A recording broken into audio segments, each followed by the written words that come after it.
We'll have, so if you have anything you want to say, we will try to track that as we go forward. And, eventually we might open the floor, but it's so much more orderly for us to do it that way. So welcome. So Maria Navarro is the one of the policy leaders of Cause based in Ventura. And the thing about Ventura that she's already shared with some of us, but I think we really want to hear this story, is that they have a countywide affordable housing coalition, as I understand it.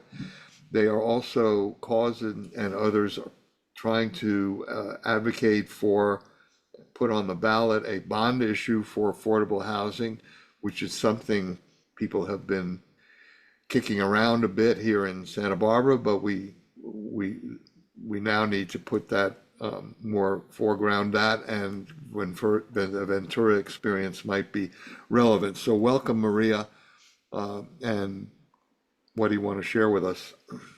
Certainly. So thank you so much. And it's good to see some familiar faces here and meet some new people who I have not met before. So hello, my name is Maria Navarro, and like Dick said, I am a senior policy advocate for Cause. I think a lot of you may be familiar with Cause, but we're basically a nonprofit organization that works with farm workers as well as tenants. And we have recently, since 2019, 2018, have been pretty active in trying to push for tenant protection, but have since 2020 and the pandemic, seen that there is just so much need for affordable housing that we've gotten involved in affordable housing advocacy as well.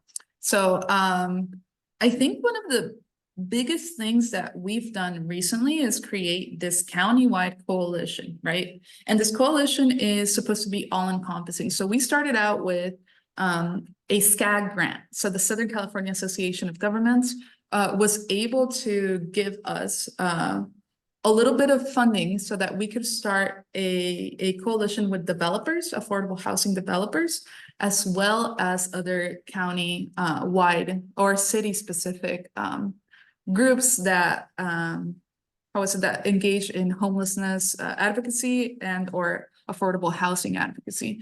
And so I know I have a PowerPoint. I can share it a little bit and then then go from there. But I do want to go through this really quickly because I think the PowerPoint is a little bit too formal, I feel like sometimes, but yeah. So we're the Ventura County Housing Coalition. Basically, like I said, we started out as a coalition of housing developers and community organization, but we actually have been working on including a lot of other people, including housing authorities. So we have the housing authorities with the cities of Santa Paula, Oxnard, and the city of San Buenaventura into our coalition. We're thinking about bringing in the last city municipality who has a housing authority is the city of Port Hueneme. So we're trying to bring them in, as well as the area, so the county housing authority. We also have the Housing Trust Fund, Ventura County, which is a nonprofit organization itself. So we're trying to so they have played an integral and very important role in our coalition as well. And again, our purpose is to bring together all of these groups to push for policies and advocate for affordable housing production countywide. And this included for the last 1.5 years trying to pass a bond measure.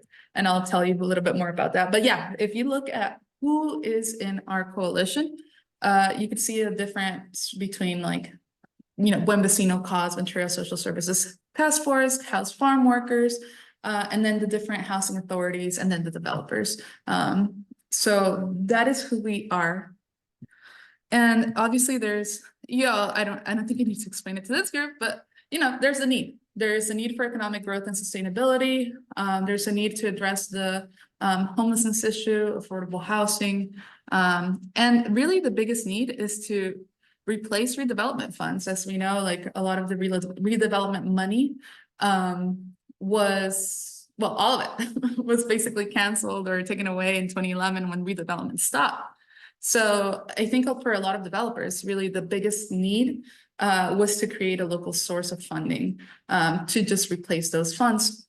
For the longest time, we thought the state was going to do maybe like a replacement for redevelopment, but we've seen cities like, you know, San Francisco and LA do kind of like their own local measures, because it seems like it's going to be somewhat impossible to create a program like redevelopment in the near future, at least in the state level. So obviously there's opportunities. There were opportunities to pass this bond, and it was, you know, the opportunities to, you know, create job creation countywide, you know, create housing for vulnerable populations like farm workers, seniors, and people who are in transitional housing, right, or supportive services, right? And so there's also that other section, which is workforce housing. And we did think about including a little portion of the grant to homeownership opportunities, especially like first-time homeowner assistance and things like that. That was a point of contention because it's a little hard to see how those funds are going to be used up, but they were really popular with the voters. So this is where kind of like the conversation with the bond starts. So the coalition conducted an initial poll in 2022. And we polled at 56%, which indicated some feasibility for the bond measure. We polled at $20 per $100,000 of assessed value in Ventura County, and this would have generated back then around $640 million. The reason why we were doing this is because there's this statewide proposition called ACA 1. That would have lowered the threshold for bond initiatives to go from 66% to 55%. So it allowed, there's this window of opportunity that if ACA passes, right, we could potentially place a concurring bond measure at the same time. And if both pass, you know, then we could pass at 55% or 56%, right? Unfortunately, and I didn't add them into the slide because this happened too recently, and so I'm sorry about this, I'm just gonna have to say it. Unfortunately, the recent poll, we had a top line of 49%.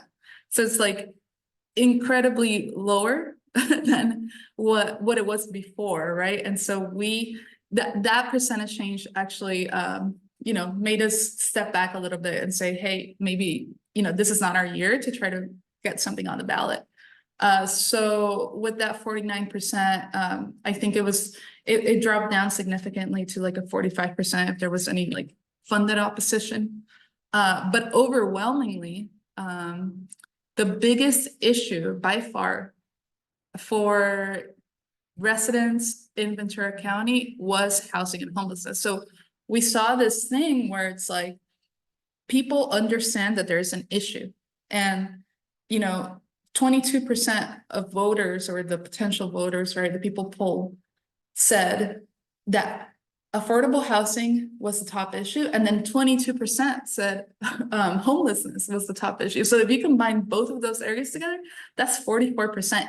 Nothing else. It drowned, literally, it like drowned everything else, because like, you know, the next category was crime, and that was 8%. So overwhelmingly, there is a need to address these issues, but where we think there's like a missing information piece, or a piece where maybe like groups like ours could really step up, is that education piece. It's the connecting of like, how do we go from saying there is a problem, but then also saying like the answer to this issue is to tax or to create a bond or to put more money into this, because people don't really, like, they know that there's an issue, but they don't know what the answer to that issue is. And I think they're very confused as to why giving more money to the issue or giving more money to the county would be a way to address this issue, right? And so I think that was like the biggest setback. Okay, and so we did ask, so another interesting thing is like that came out of the bond is that we did poll for two values. So remember that in the last poll we polled at $20 per 100,000. This time we were going a little bit more conservative. We polled at 12, but then we also polled at 24. And there's actually, it was very interesting to see, but there's actually no difference between the 12th and the 24th. And you know, once I'm done with this presentation, I'll send you all like the report, the PowerPoint that was shared that has more information about the poll findings. But it's very interesting because people don't really seem to know or really care for the difference in the dollar amounts per se. So the $12 per 100,000 would have generated like $400 million, and the $24 per 100,000 would have generated like 820 million. So it's like considerably different amounts, but in the voters' minds, there's no difference, which is really good for us as well. And yeah, and then the last thing is just next Thursday, we're having this event. It is our first kind of coalition event. We'll be going over through the poll results, and we'll be talking about kind of what the next steps for the poll coalition are. We're actually going to have table activities where we're going to ask you all, if you guys come, to give us an idea of how we could build a coalition and what needs to be included, who needs to be included in our coalition, what conversations we should have, right? And so we're really excited to just, you know, go into the public eye, because we have, in the last kind of a year and a half, 2 years, we've been acting pretty much in a very secluded, more like under wraps environment because of the MON. But now, since you know, since then, we're going to go out and we're going to hopefully, you know, go out into the community a little bit more. So let me ask you a couple of questions, and then we'll see what else people want to ask. So how is the coalition staffed? In other words, is there a special staff for the coalition, or is it Cause that's doing the staffing? How does that working? Well, yeah, so we're not a C3. The coalition isn't a C3 itself. I think there have been on and off conversations about it becoming a C3 itself. But it's just like, you know, the counter argument is like, do we really want another C3, you know, another nonprofit? But I think, but I mean, that could be in the future. But for right now, it is living kind of, the way I like to describe it is that Cause is kind of like the spider web, or the spider, I guess. And like, we're just drawing all of these groups together. Yeah, and so that, you know, we could open kind of like lines of communication, at least they'll have a place where they can speak together in one table.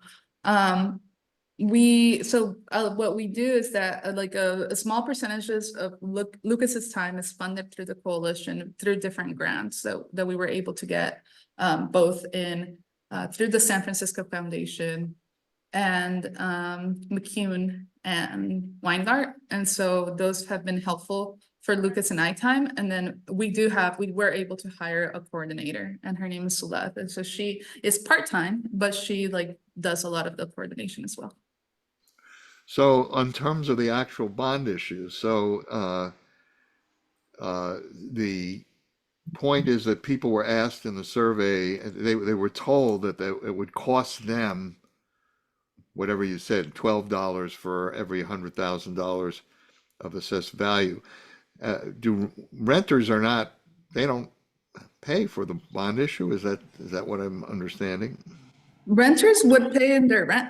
I think if like there's a rent increase or something, it would definitely have that amount, you know, included in that rent increase, because they do pay for, you know, the property taxes as well, right? But they don't see it. It's not like a 1-to-1 ratio. They won't see it for the next year, right? So yeah, and very importantly, we didn't poll for like the general population. We polled for Ventura County likely voters. And if y'all know Ventura County, like Thousand Oaks, Simi Valley, and what we call the East County tends to vote a lot more than the West County. West County tends to be a little bit more progressive and vote more towards affordable housing and things like that. And so it wasn't surprising when we saw like, you know, numbers closer to 52%, right, in West County. However, in East County, that number dropped. So overall, it was like a 49% top line. But it's because like a lot more homeowners vote than renters. So there's a whole, you know, there's a whole dynamic that has to do with, you know, voting and the communities that vote and all of that voting justice aspect that ties into this as well. Yeah, well, so this is, why did you decide to go for likely voters? I mean, this is really a startling thing that I don't think most people know, that if you compare likely voters with the general population, homeowners are the majority of likely voters typically in the state, but of course, renters are the majority in the general population, and that is a real disconnect between the typical electorate and the real population of the state. But it's that real population that's going to benefit from the bond issue. And anyway, I just thought I'd make that observation. Is there anyone on your board of supervisors who's advocating for the bond issue?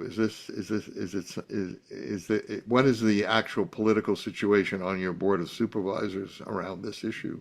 Well, so we had two, so the Board of Supervisors, I don't want to make this like super like party oriented, but it somewhat tracks. So like the Board of Supervisors in Ventura County for 40 years had been more democratically controlled. So that didn't entail more housing, housing friendly. That's not a one, like a given, right? NIMBYs could come from both sides. And so when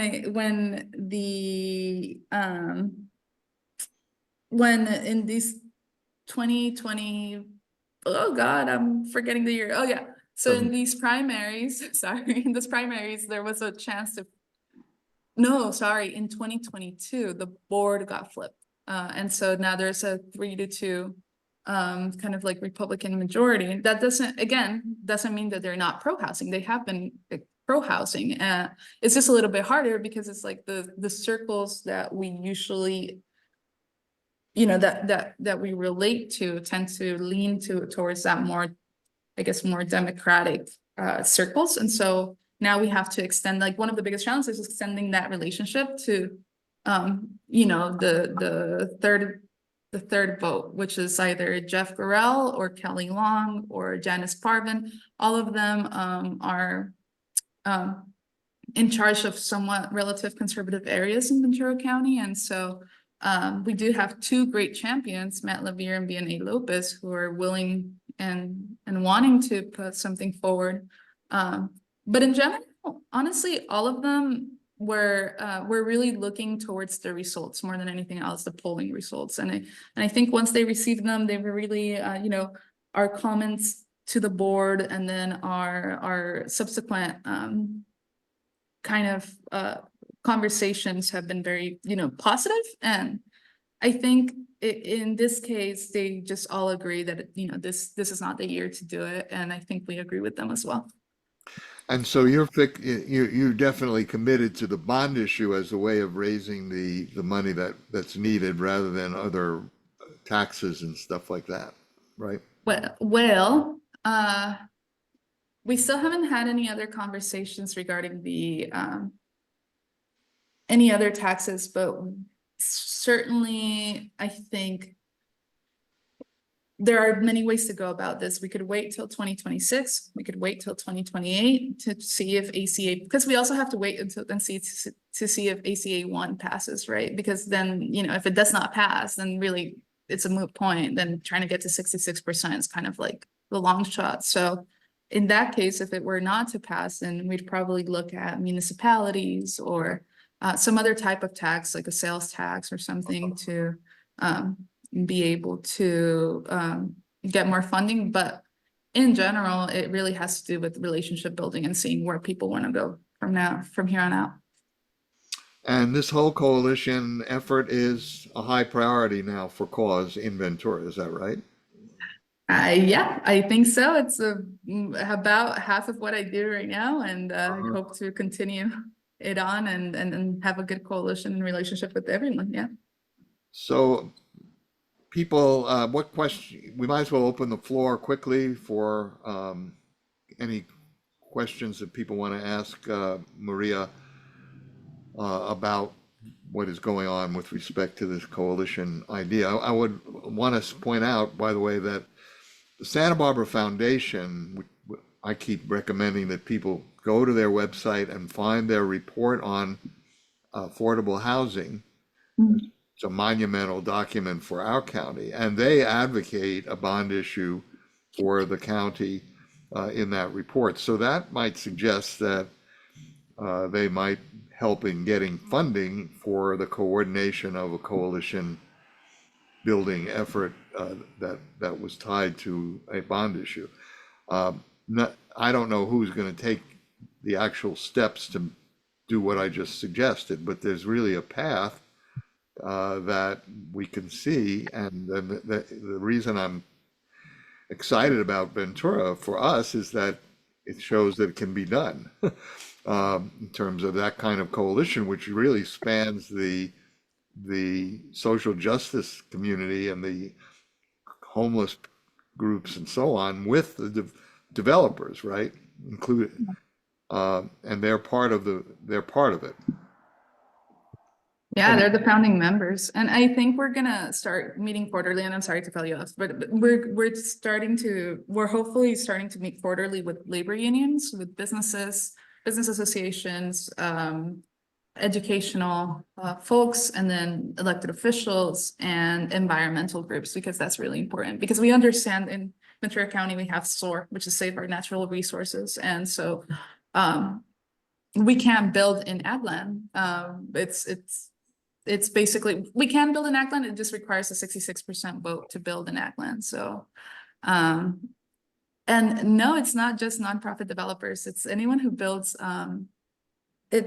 we also have a for-profit developer, Homes and Hope. So anyone who builds affordable housing, yeah. Okay. Any other questions? Put either, let's see, are there some chat questions that I'm not seeing?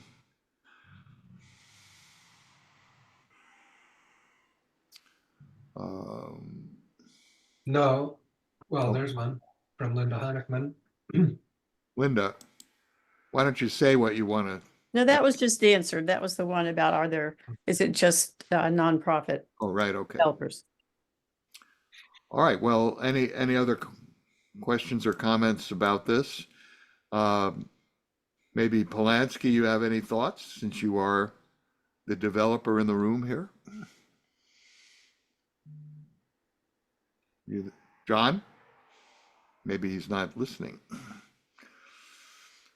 Okay. Okay. You there? You're I think muted. Lisa, Anyone else? Maria and Dick, I have a quick question. Go Maria, ahead.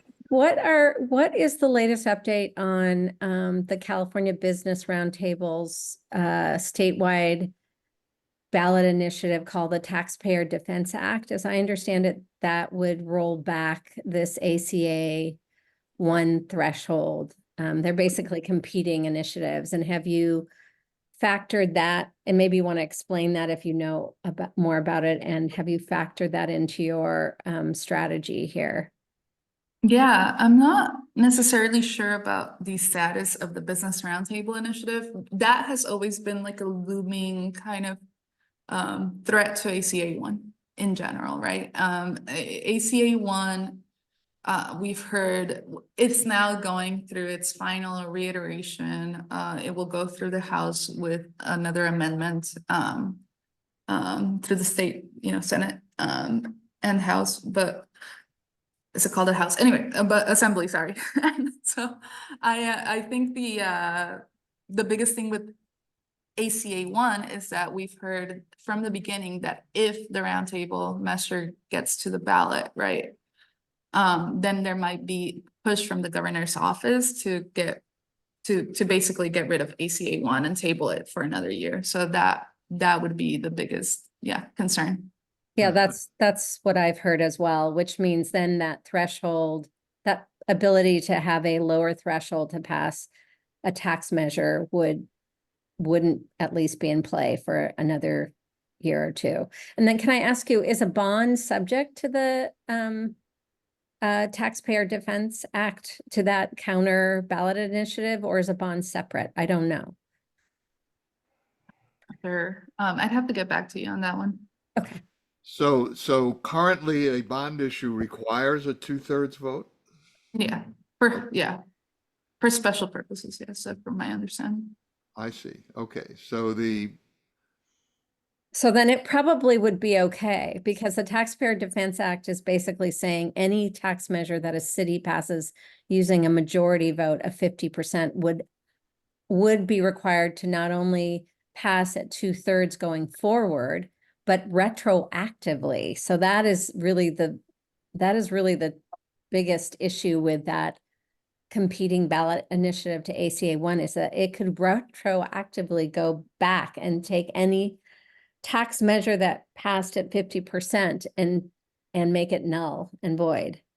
Exactly, and that will target a lot of local measures like Measure ULA, Measure HHH, all both are That's have right. passed So in all those LA. measures that we've seen progress on would be null and void. It's a big deal, actually, if it ends up on the Yeah. ballot in November. Yeah. It's a very big deal. And I think it would fundamentally change anybody's strategy or coalition and any of us who are working on other things at the local level. Okay, thank you. Thank you. It was really informative. that's very good. So, any other questions for Maria from this Ventura point of view? And yes, if you can share, as you said you would, uh, the PowerPoint that you have that has more information, that would be really helpful to send that, either put that on on the chat or send it uh, to Ken for us to distribute to people or make available. Thank you so much, Maria. And so the second part of our show is we asked Lucille Boss, who will tell us your exact title now with the county, but she is really a key person now in the county on affordable housing questions. And in the aftermath of all the upzoning, rezoning things that the county board did, I think we want to understand, so what is the likely outcome in going forward over the next several years for current plans to deliver affordable housing? That's sort of the question that I think, well, Lucia will say whatever she wants to say, but that's sort of what I was thinking we want to understand. What's the compared with the need, what is the likely outcome of what we are now planning? Does that make sense, Lucille? Sure, I can roll with that. Go, roll. All right. Well, I know about half of you pretty well, but just in case you haven't met me, hi, my name is Lucille Boss. I work for the County of Santa Barbara, and I'm in a new role with the county. If you knew Lori Baker, she was the housing programs manager for over a decade with the county, and recently retired. So I'm filling in for her on an interim role, and they'll do the formal search and everything. But fingers crossed, I'm hoping that I'll stick with it. I'm brand new to this role, like 4 weeks new to this role. I really have my career and personal life have really intersected with affordable housing needs since, well, birth, but high school especially. So I grew up with secure housing. I was fortunate to live in a home that my great grandparents had left to my parents. So once they passed away, I had a home for forever that was always secure, which most of the people I've worked with throughout my career have not had secure housing. So I recognize that I'm very, very lucky. In high school, I served on our youth commission for a city down in San Diego, and that was my first interaction with affordable housing needs and funding and development. I'll throw around some acronyms, but we'll also try to explain them. So I was the liaison to the CDBG Human Services, or it was the Community Development Block Grant and Human Services group that, or the commissioner committee for the city of Oceanside, and high school. I was the liaison. So I was like, oh, this is cool. So there's like money from the government for housing and community needs. This is great. So just kind of first learned about that, moved to Santa Barbara for college, and never left because the city of Santa Barbara had and has an affordable housing program, just like the county does, for ownership. So I was on this housing list for 7 or 8 years, and then my name got pulled in the lottery, and I was able to buy a home in the city of Santa Barbara at an affordable rate. And just, again, really, really lucky because working in the nonprofit or government world, we cannot afford market rate housing here. So I've again been stably housed for my career and worked in parks and recreation, healthcare, education, and now housing. I initially started with the county, actually filling in for Jet Black Merritt's was on maternity leave. And so I got hired to fill in for her for 3 months, and 5 years later, I'm still here. So worked on really homeless programs, and then specifically on resolving encampments, and just shifted to this role, like I mentioned a few weeks ago. So wanted to give you a little bit of that background. I think it's important to always share like whether or not we have lived experience with housing or homelessness or whatever we're talking about. So it's a little bit of my experience. I'm going to share my screen and go through some slides. So again, I'm in an interim role. Can you see the full screen? Yes. Okay, perfect. So we'll talk about a few things. So first, what does the county need to do to preserve and grow the affordable housing stock? What are we already doing? What's happening next? And then, of course, how can you help? So starting out with what does the county need to do? Oh, sorry, give me 1 second because now it's not working for me. There we go. Okay. All right, so starting with what does the county need to do to preserve and grow the affordable housing stock? We know that we need to increase funding.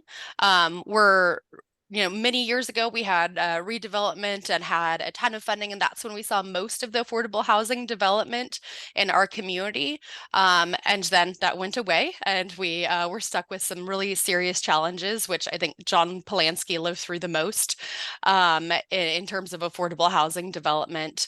And then we had this infusion of funding in response to the COVID-19 pandemic. That funding is all gone or going away. So we know that we need to have to increase funding, and not just one-time funding, but have sustainable funding sources. And you heard a little bit about what Ventura is doing.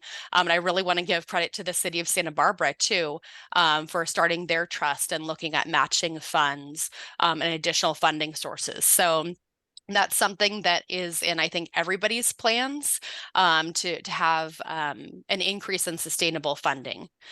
We know that we need to continue to identify and develop sites. So I'll talk a little bit about that with the housing element update. But identifying county-owned parcels, of course, first and foremost, but other parcels as well. And then we need to move forward. So not just, great, we found a site, but now we need to develop it. And we need to implement policies and incentives that are available to us at a local level, but through state and federal programs as well. If you didn't follow the housing element update, which I think all of you did, there were a lot of goals and policies and programs and specific actions. So I think it's important to know that we know what we need to do, and we have a plan to do what we need to do, but it's crosses about 17 different plans. So wanted to focus in on the ones that we work with the most. So that's first the housing element update. And then we're also working on a consolidated plan. So this includes a lot more citizen participation. And sorry, it's a little grainy here, but this process will really start later this calendar year throughout our county. So it's a consolidated plan that's a report to the federal government, to HUD. We have a homeless plan, so strategies to address homelessness. And you can see number one there is more housing. And we have some other key steps as well. And then again, because I live in the city of Santa Barbara, that's my best example. I loved this graphic that they created or shared, I think, during their housing element update process. So they showcase, we have this housing toolbox with all of these different potential options for moving us to where we need to be. So that's all of what we know that we need to do. So I'll share what's already happening. Implementation of the housing element update. We just lived through rezones, and we're working on construction already. So I mentioned construction development, and then we're also part of the way through a workforce housing study right now. So again, something that I think you're all familiar with, but here are all just the programs that were in the county housing element update. And you'd see a similar list for each one of the cities in our county as well. So looking at accessory dwelling units, looking at density bonus, looking at tenant protections. That's in all of our plans, all of our housing element updates.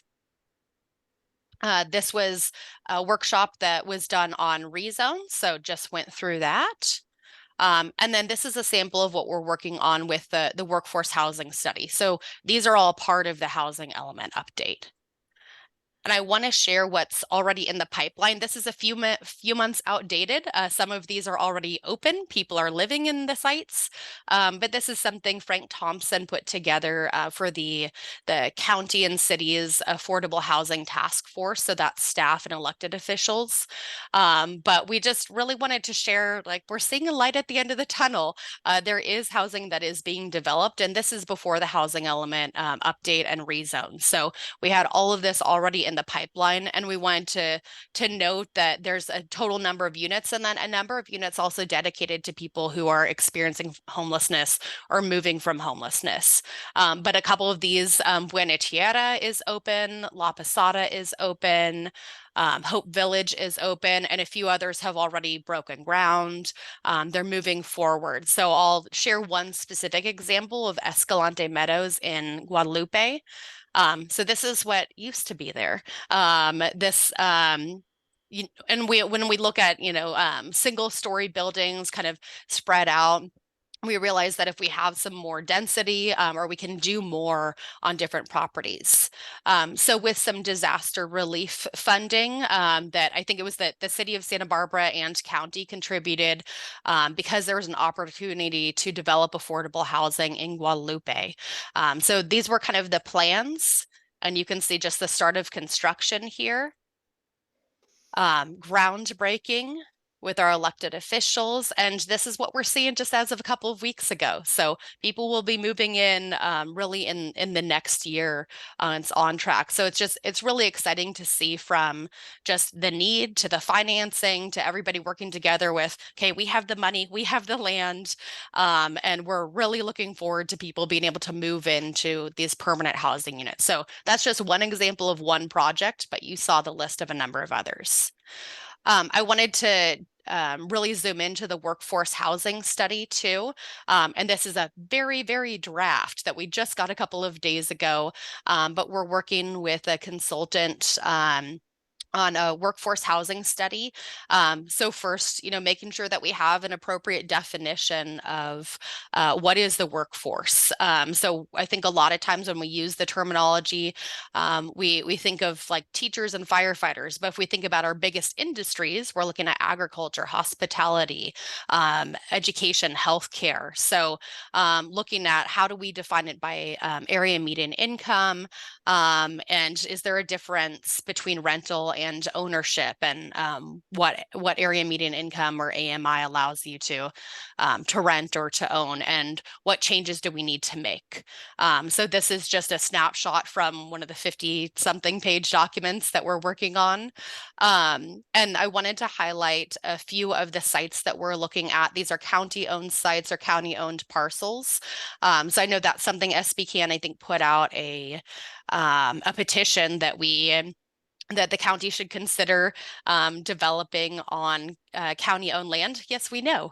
That was approved by the board a couple of years ago. So we're really looking through the feasibility of each parcel, even the ones that are kind of wonky, like could we put some podiums and have housing above and parking below? So we just want to exhaust all of our options. So we're looking at right now, I think this morning my list of parcels was 49 parcels, but some of them are kind of grouped together. So we're looking at each of them. And then of course, just looking at what are some program changes that we can make. So this is all part of the housing element update, but something that was already in the works with the workforce housing study. So really what's up next is I want to just really hammer in the importance of having funding and sustainable funding. So there are a couple ways to do that. We know that we have allocations or entitlement funds through some state and federal sources, but they are so teeny that we really need to look at other sources. So local funds like bond measure, TOT, sales tax, and also look at competitive or matching funds. And that could also include affordable housing or community land trusts. So those are a couple things that we're diving into right now. You heard from Ventura, obviously, but I think the city of Santa Barbara is moving forward. I think Barbara's still on. I think that goes to council in the next week or two to decide whether or not that moves forward. But either way, we all know that we need more funding. And again, this is in all of our plans, all of our housing element updates, all of our consolidated plans, all of our homeless strategic plans, all call for sustainable funding. And then continued implementation of incentives and policies. So this is a snapshot of some of the 50 something bills related to housing that were signed just in the past state cycle. So looking at them being rolled out and looking at how we can take advantage of different incentives and policies, and then implementation of our workforce housing study. So it's not just looking at parcels, but it's looking at funding opportunities, financial resources, policy changes, and really testing out the different levels of inclusionary housing or in lieu fees, for example. So that's really what's coming up next. And then how can you help? Always important to stay informed. So that's why I'm here in part, to keep you updated. But it's important to, if you're not reading through every single city and county agenda, which most people don't have time for, if you sign up for particular newsletters, I know SBCAN sends out quite a bit. That'll keep you informed on like what's important on agendas, and really learn more about additional sites as they're identified for development and different types of development, support new projects as they're proposed. So you can do that through written or verbal, in-person or virtual public comment. We know that people who are opposed to projects always show up. So we really need people who support projects or ideas to also show up.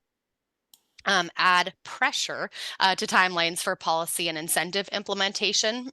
So that's something that you can do if you're showing up to council or board of supervisors and say, your housing element update said that you're going to do this by this timeline. Has that happened? If not, we really need to move this forward. So tracking that. Find other ways to be involved, whether it's through SBCAN or I think all of you make public comment with other groups as well. But also want to give a plug for joining boards and committees, especially if you have lived expertise in particular areas. So if you experienced homelessness yourself, if you experienced housing insecurity, in the affordable housing side of things with the county, we have a capital loan committee.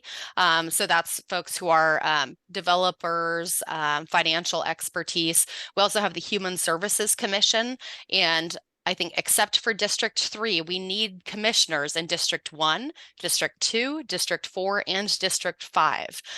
So human services commissioners are really critical right now, especially because we have our retreat in September and a whole new 3-year round or cycle of general funds to human services agencies, as well as federal funding for public services will go out. So now is the time to join the Human Services Commission. But there are a number of other committees or commissions or boards that folks can join and continue to support any projects or ideas. And this is my contact information here. So it's lboss@countyofsb.org. So you're welcome to reach out to me with any follow-up questions. So I'll stop sharing. So I know that was a lot. Sarah asks that you share the presentation, the PowerPoint. Sure. So that would be great if you can maybe even put it right in the chat. I don't know if that Yeah, I works. can. Yeah. So there's I'm sure a lot of possible questions. You mentioned something that I think people should know about and is relevant to this whole session today.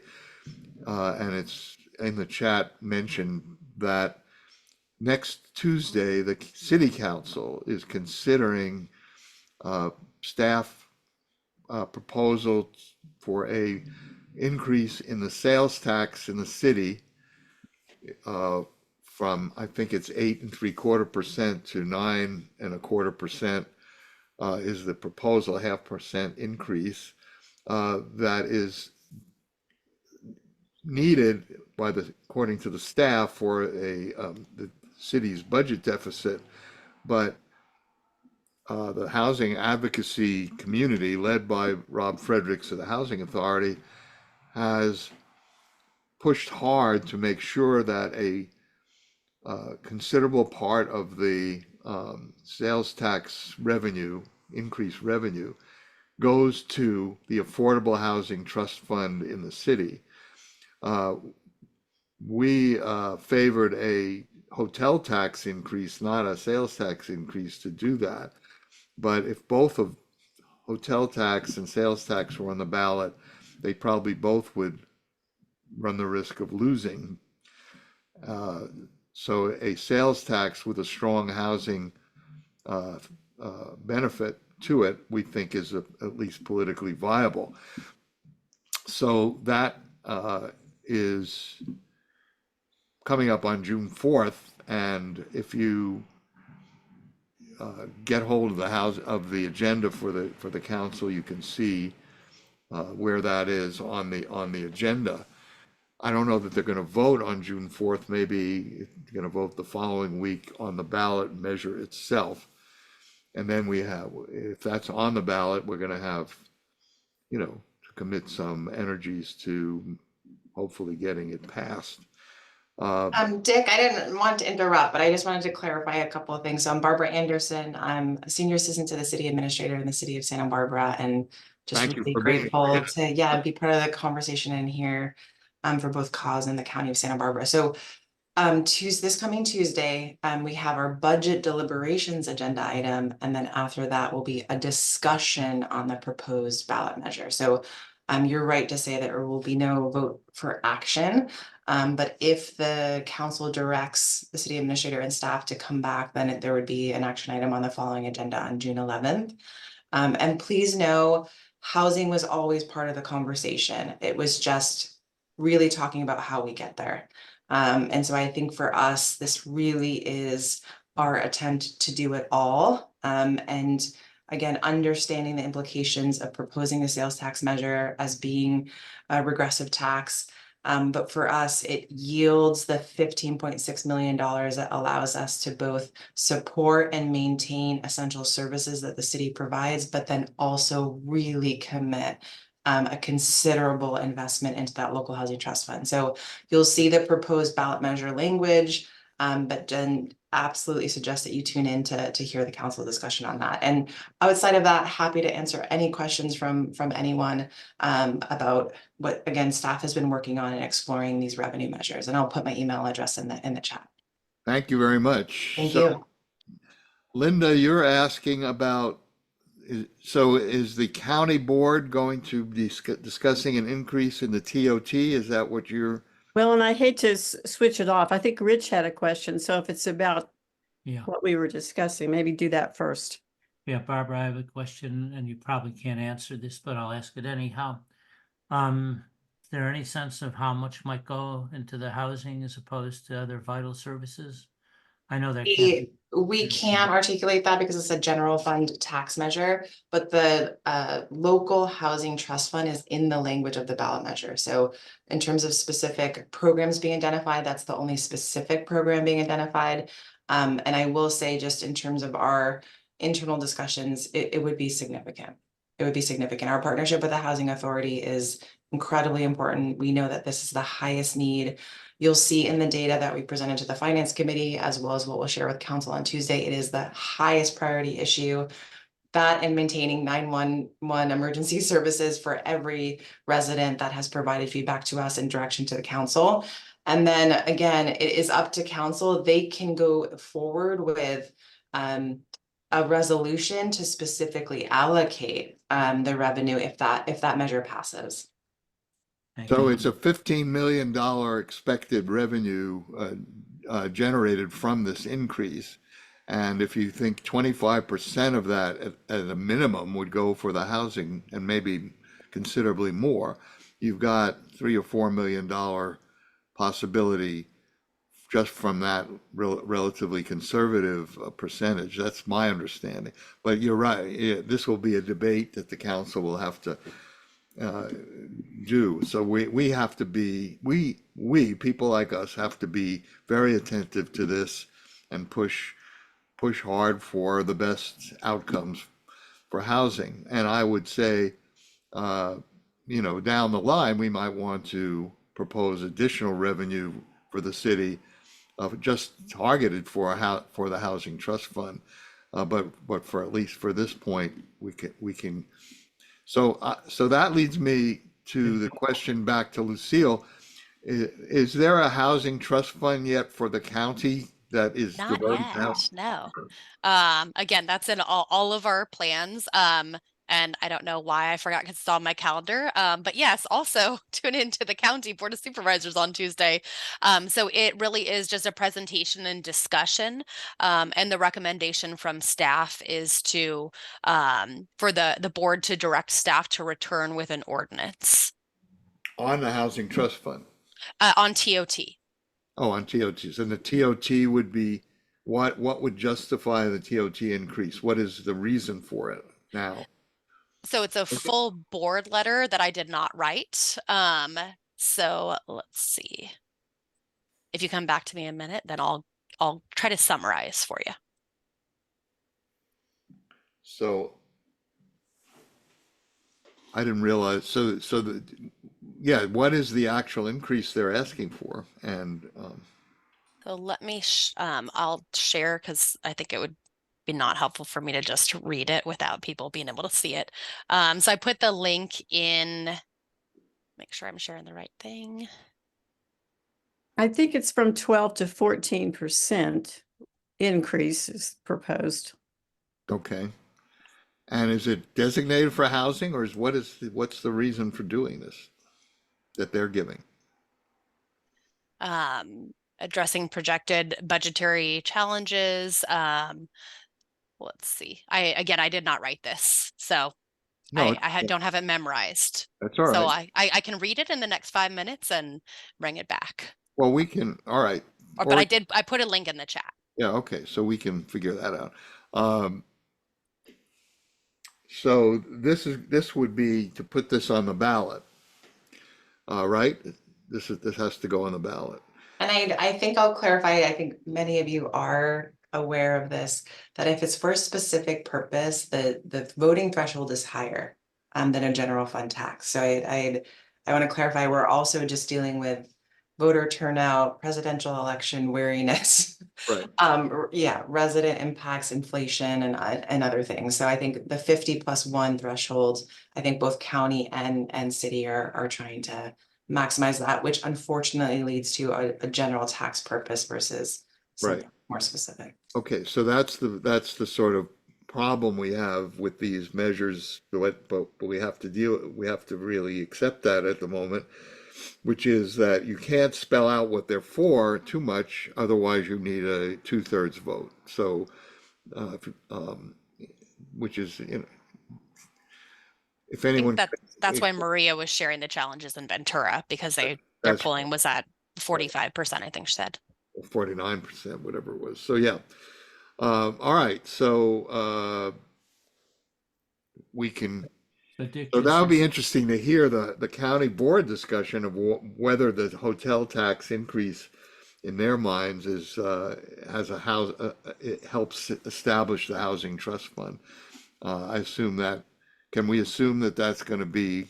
I don't know that they'll get that specific. They will get more specific when it comes back to if they vote to bring it back as an ordinance. All right, so back to the main theme of Lucille's presentation. So maybe I'm confused, but which would not be strange. I thought the League of Women Voters had an analysis of the whole housing element process, the outcomes that they were expecting. And they were saying that in the end, if the current plans were fulfilled, it would not generate an adequate supply of affordable housing under the RENA requirements. Am I accurate about saying what the league's finding was? Lisa can speak for the league, I think. Yeah, hold on 2 seconds. Let me get my screen on here. Yeah, I don't know if I understood correctly what you were saying, Dick, but what we were saying about the rezoning, are you talking about the rezoning? Because That's what, right, yeah, yeah. correct. So let me explain to you. Before any rezoning was to happen, what we know by looking at pending projects in the pipeline for the unincorporated county in the South Coast, this is just unincorporated county South Coast, is that we are already likely to surpass in the above moderate range our target for the 6th cycle. So that's year 2031. We're already likely to surpass that target by 61%. We're at 161% likelihood of attainment. Whereas in the other categories, we're much lower. We're back again. I don't have the figures in front, but it's like 20 and below. And this is actually very consistent with, as you know, what we discovered to be the case with the 5th cycle, the last 8-year cycle, where for the entire South Coast, we overshot it by 21%. We were at 121%. And then much farther behind in the moderate and low and very low income categories. With rezoning, we should be able to, improve on those affordability percentages for the 6th cycle. But what we also then get in return are 5,000 extra units in the unincorporated South County of market rate or above moderate housing when we're already beyond what we need. Does anyone have? That's exactly was my impression of what your basic Okay, finding. good. I wasn't sure if I heard correctly, but Yeah. if anybody has questions, and if Yeah. anybody would like to see the chart on this, I can share my screen. Let me just, can I say a Yeah. couple things here? Go First ahead, of all, the yeah. league has put out this amazing resource, and you might put a link to it. Yeah. Lisa, Sure, I will do that. which Okay. tracks Absolutely. everything. So All I right. want to see if I understand this correctly. So the state requirements, RENA requirements, are that through zoning or other things, that cities and counties make it possible to achieve the goals. It doesn't require that they actually achieve the goals. In other words, and so what happens is market developers will jump in and take advantage of this. And we all know about the builder's remedy, which sort of put this on a fast track. But I guess the point is that without additional funding, the housing that is really needed will not be built, and trickle down will not solve the problem. So I just wanted to clarify that. I also want to mention, I put in the chat, you've all probably seen it, both the housing authorities, message for the Tuesday meeting of the city council, and Clergy and Lady United's response to it. And I put the latter in kind of as a model of some sort. It's good, as Lucille said, for folks to show up and, make the point that housing is crucial Right, for this, and just to reinforce it. all I right. think that affordable housing is crucial. I mean affordable. I always have to put that adjective in, right? We do, yes. Okay, so let me, my understanding, just to take this one step further, about the the development of new housing under the rezoning and so forth. My understanding is the affordability efforts come about either through inclusionary requirements for private development or the setting aside of a portion of the development for the county housing authority to develop affordable housing. So the idea of a partnership between private for-profit developers and the housing authority is sort of is embedded in the current planning. So, and those are all beneficial, but they have the result of creating a lot more market housing that we don't need, according to the League of Women Voters, and they are a great authority on this. And the affordable housing will be underproduced. Linda. Well, I want to try to pull a bunch of these topics together. We are going to have the potential for a lot more low and moderate income housing being built, especially low income, with all of the upzone sites in particular. So one of the problems is, of course, in the past, that would have been funded primarily with the low income tax credits, bunch of other things kind of piled together. But I'm afraid we're going to be seeing competition, between, say, the county housing authority and the city, or, one development to another. So that's the one issue. Then we're learning about construction cost increases and how per unit prices are going way up for some of the developments, which is kind of alarming. I think one is like 700,000 per unit. That was the Vera Cruz project downtown. And now the La Cumbre project for families could be $1 million per unit. Those So are 2 and 3 bedroom units, and the yeah, and that's 700 one of was the actually reasons. pre-COVID costs too. Yeah. And I understand that the renovation of motels is, a lot better, although those are going to be really tiny units that are usually just for one person, typically a homeless or unhoused person. So anyway, obviously we need to have a lot more funding, and we get that jump started at the county level in particular. So this brings me back to Lucille's new role. I was getting to know Laurie Baker before she left, and I knew her as the housing grants manager, which I assume is still one of the roles, Lucille, that you have. We all have weird titles, so I think I'm actually like enterprise business leader management. It's Oh very my weird. goodness. So Okay. it's the same title as Lori, but it's interim. Yeah. Okay. Well, so, and then this also relates to the workforce housing study, because they are working on a review of models around the country of developments that affordability that would be helpful for us in Santa Barbara. So my question is, because I'd been talking, for example, when I was meeting with Sarah York Rubin about the possibility of having affordable housing for artists, kind of modeled on the Ventura Working Artists Ventura project. And she was saying that Laurie Baker sometimes gets grant proposals for that kind of thing.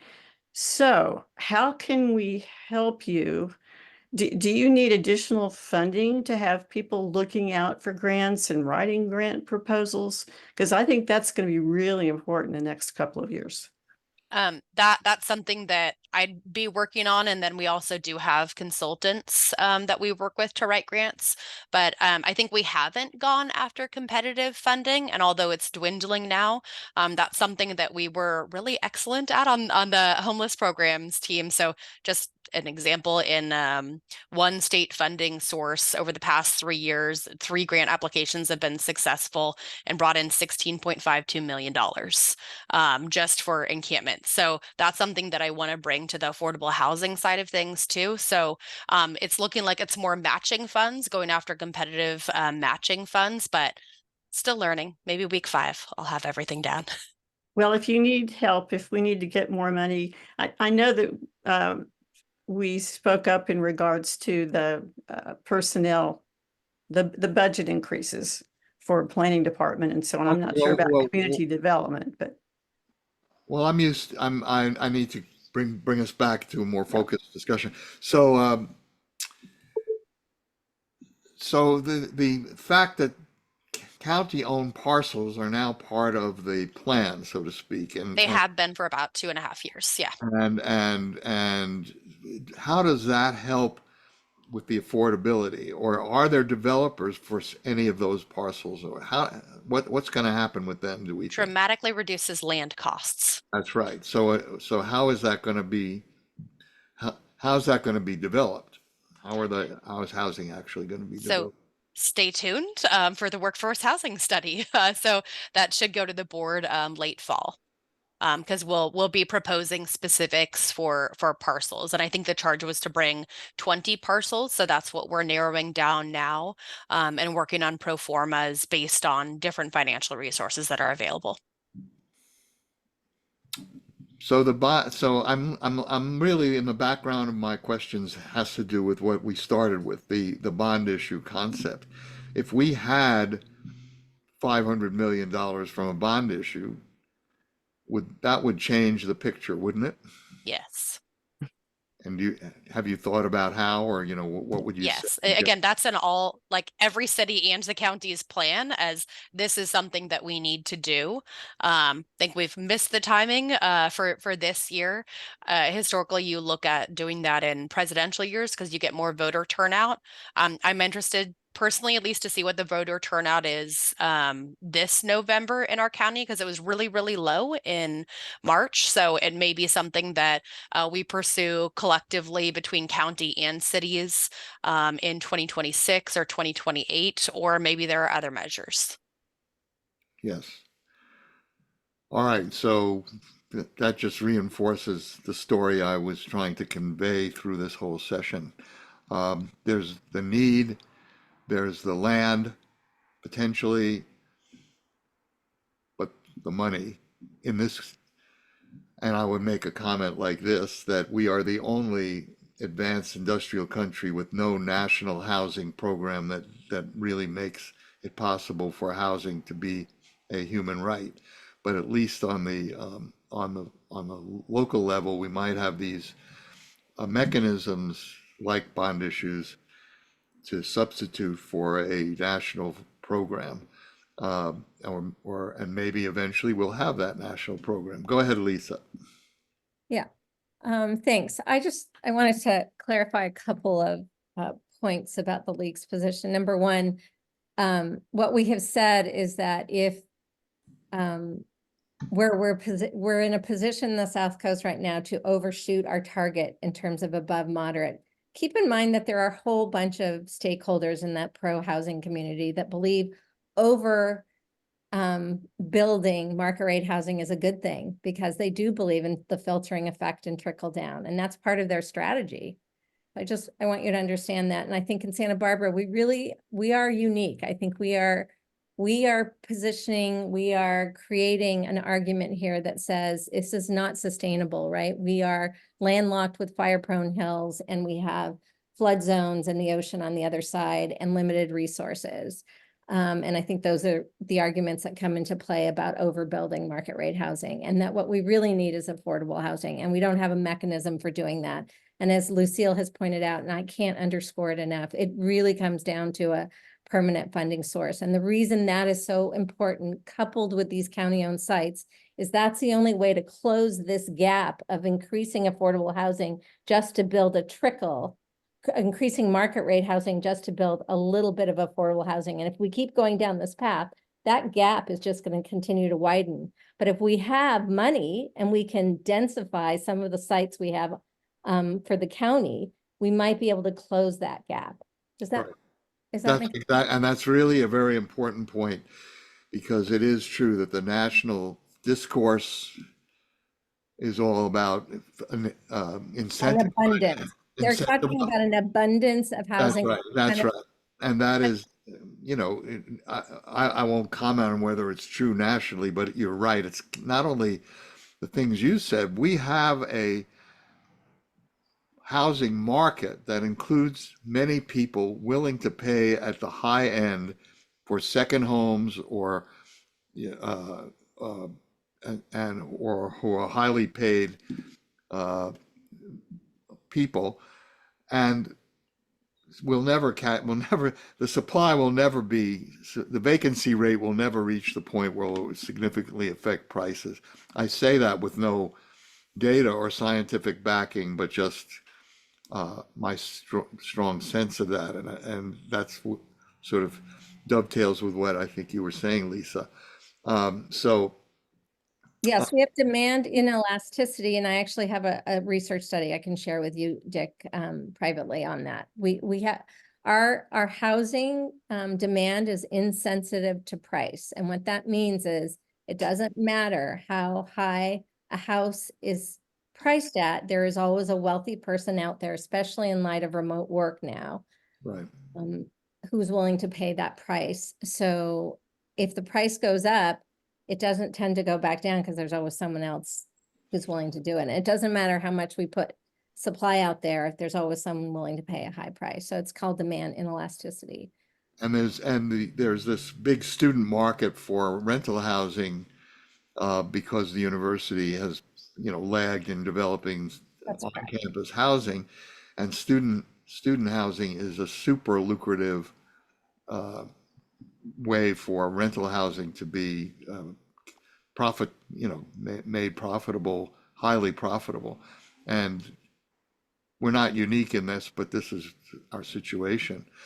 So that's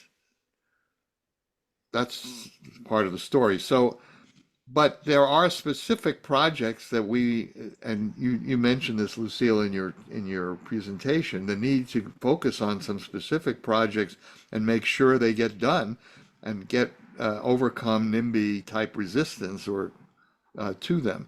And what are some, if John Polanski's listening or there may be things you want to highlight in answer to what I just said. Are there promising, affordable projects that we can point to as in the pipeline, so to speak, that we need to get behind?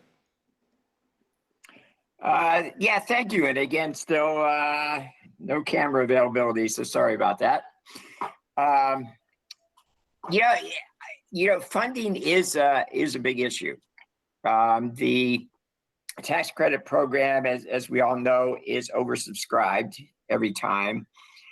This year, it's become even more oversubscribed as some projects that have been lagging are coming forward. We do have approval for Hollister Lofts, and that is submitted for tax credits this round. That's the county-owned site there on Hollister next to Fire Station 13. We still have work to do with our neighbors there at Hollister Lofts, because even though we now have the Dignity Moves site fairly close, La Posada, and that's moving forward as transitional housing. Having permanent supportive housing there is still a concern of the neighborhood, and so we still have work to do reassuring folks. We're opening back tours at Pescadero Lofts. I mean, I've been giving some small group tours so that kind of demystify what permanent supportive housing looks like. That's been on the ground now 9.5 years. And it's gone from being a real concern of the sorority and the surrounding properties that we have to where they're volunteering at the site to help the residents. So there are real success stories on the ground. And we just need to get people out instead of, thinking their worst thoughts about what's happening. So Hollister Lofts is one, again, a county-owned site. It'd be the first county-owned site used for permanent supportive housing. So it'd be a good example, 100% affordable, a good example of what we can do, partnering with the county. Now, what makes that work is we pay, purchase it for the full appraised value, but the county takes back 100% in a promissory note. So in other words, there's no cash outlay, and yet we get credit for having paid a market rate price for the property. That's how we did Pescadero Lofts. That went through the Board of Supervisors 11 years ago. I was checking back in the records, and that has worked. Eventually we may be able to pay some of that money, but but it helped us, get those 33 units on the ground and really working well for the last 9.5 years. So that's just a thought on sites that we do have a model in place to be able to provide the 100% affordable housing on county-owned sites. More of a difficult nut to crack is the how we do the middle income. I'm not going to say workforce housing because a lot of our lower income people work. In fact, the majority that can work do work. So I'm getting away from saying workforce when we're talking about the middle income and just saying it would be folks earning a little bit too high for our housing. And because our traditional funding sources don't match with that. Now, there's been a middle income tax credit proposed at the federal level and at the state level over the years.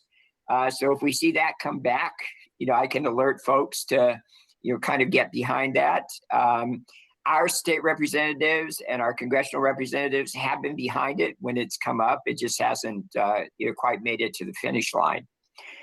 Because we are concerned about the folks, we can typically house up to 80% area median income, although most of our families earn much less than that. But if somebody comes in at 81% of AMI, they can't go into the traditional tax credit financed housing. And we know folks, at that 81 to 120, maybe even 150 are struggling as well. So we're looking for opportunities. We think there are actually a couple opportunities coming out of the housing element update rezone process. A couple of sites that we're partnered in, we're looking to see if we can do a component of that, 80 to 120, 80 to 150, and see how that might work. The other thing we're exploring is actually, housing authorities have the ability to issue bonds. And we do. I mean, when we go for the 4% tax credits, we also issue tax exempt bonds at the same time, and they're privately placed, typically with banks or other financial institutions. But we do have the ability to issue just general bonds, general purpose bonds for housing, but we need an S&P rating for that. And so we've started the process of doing an S&P rating with the idea of, doing some general purpose bonds specific to, affordable housing, which would include, the potential for a little bit, and it would be income restricted. That 80 to 120% would be income restricted, just like our traditional affordable units. So anyway, getting behind these various initiatives. Dick, I always enjoy these SBCAN meetings. I attend whenever I can, even if I'm not on the agenda, because I really think the discussion is really valuable, and really have to give a shout out to the league. You were an important voice during the housing element update rezone process. You have a great reputation. People understand, when they see me, they know what I'm going to talk about. When they see the league, stepping up to the plate, they know that, hey, there's something going on here, because there are a variety of different issues that, but when you see housing as a top priority and you, put your time and effort into that makes a big difference. So I really appreciate it. Anyway, I'll stop now. That's very helpful. Thank you. So, I think I'm trying to say that I think this session gives us at least a feel for what the kinds of problems are and what the work is that all of us who are interested in housing are going to have to be focused on. I don't have any scenario by which the bond issue or the coalition ideas will come into being, but a lot of us need to start putting our heads together on that. But meanwhile, as well, supporting the work that Lucille has laid out. I mean, I like the way you put it, Lucille. You said there is a plan. So I was going to say, if you're wondering how bond measures are going to come, look at our plans, because we have timelines on them. And if we're not sticking to the timelines, then say, what happened?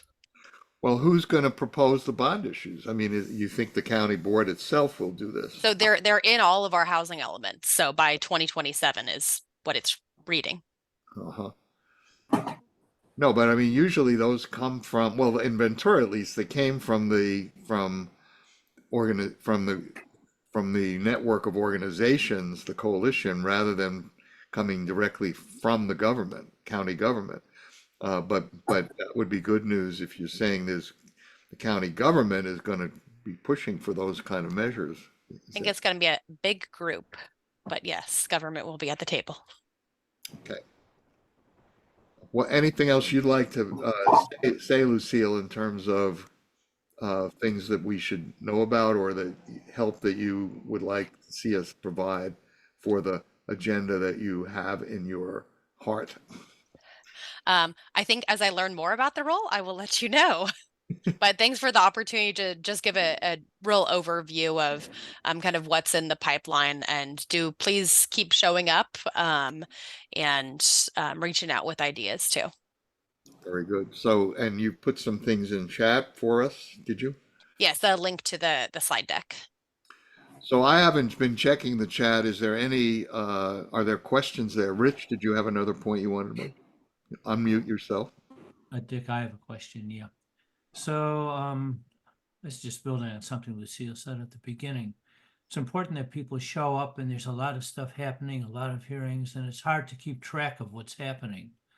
You know, I usually ask Linda or Megan or whoever, but I wonder if there's some way, we can't do this now, obviously, but to develop a central clearinghouse, because there are a lot of local organizations that could show up at hearings, whatever.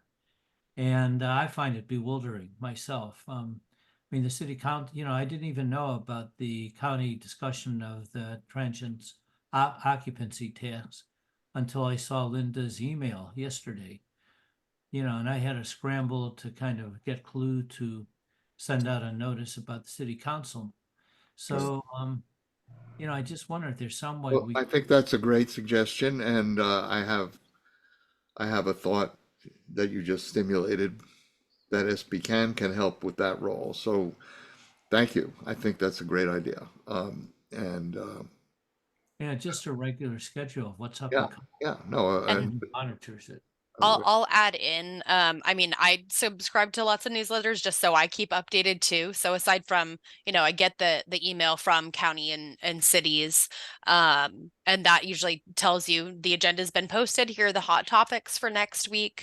But the League of Women Voters, SBACT, they've been really helpful with their emails. So they give you not just like, here's where and when and why to show up, but here's some talking points. But that can be overwhelming. So there isn't one great clearinghouse of, you know, here are the 7 topics that are important to me and why I should show up.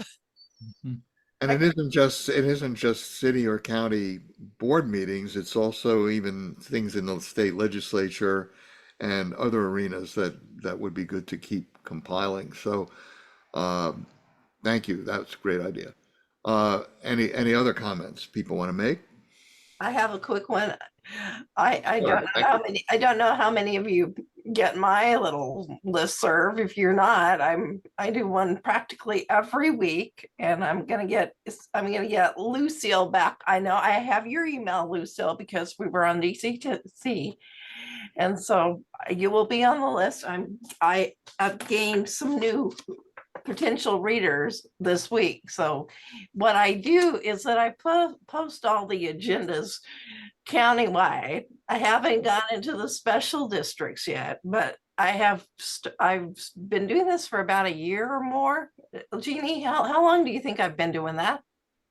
Well, I think it's more than a year, Sarah. I think it's, yeah, probably more than a year. Yeah, and it's all, so I will put, and you also get information from the Poor People's Campaign. I'm no longer on the coordinating committee, but I'm still part of the campaign, and it just gives you some more information about what's going on in that neck of the woods, and it covers a lot of material. I mean, I got to get cracking on that tomorrow morning, so you guys can have it so you have it for your city council meetings. Well, maybe we can use the people, the regular attendees at this roundtable or our SBCAN roundtables could be notified that they could get on to Sarah McDonald's, what do you call it? Newsletter. It's called the Weekly Governmental Activist and Community Calendar. I change it so that people get it, if so it doesn't look like I'm sending out spam, because I do blind copy you all, so you're not getting on anybody else's mailing list, so you're not getting tons of, you only get one piece of mail a week for me if you're, and that's my. Sarah, I put my email address in the chat, so I'd like to be added to your list and. Okay. Do that Oh, also. what a day. Okay, So, very may I? good. Any other? Yeah. So I'll put out something about Sarah's list. And there was a question about the poll information that, let's see, Maria put out, but Maria is gone. I tried to open it up. Gary had mentioned that it doesn't open and it doesn't. So I will try to get a good PDF from her, and anybody who wants that poll information, let me know and I will send it to you. Very good. Okay, so we are people, it's 1:30, which is our closing time. I hope we've been sufficiently overwhelmed with information, totally confused, and but nevertheless inspired. Great to see you all, and don't forget the North County SBCAN Awards event on what? The June 23rd, June 23rd. the Sunday. So, and let's save that chat. There are people putting stuff up there. Make sure we save it. And before you leave, do you know how to save a chat? I will save it for us, and if anybody else wants to, they are welcome to do that. The way you save the chat is that you go down and you see those three little dots. Three little dots at the top corner, save chat. Or down below, depending on your Wherever they are, wherever your three little dots are. and you Click click on on that and save chat. Thank you.